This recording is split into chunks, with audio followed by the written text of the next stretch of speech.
So let us see what are the things we usually bring from the Philippines. Movie.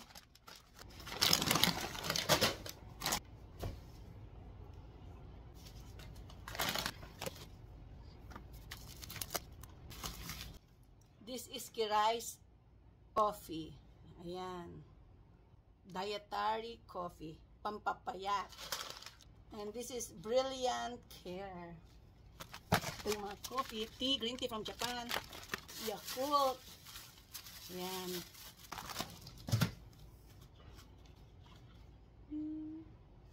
Dami. Mga electric fan. So, second luggage. Same. All good. Candies, movie, coffee,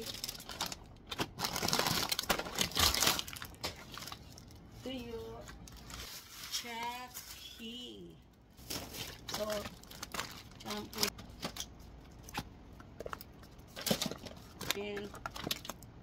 and this one, a lot of skincare, another one, skincare. And soap, like another shampoo. Okay, this is conditioner, this is shampoo. Acne soap, Rosada, lot of food, banana chips, and again, this is Japanese green tea, and the slimming coffee, yeah. Dried to sit from Cebu, yeah. Oh.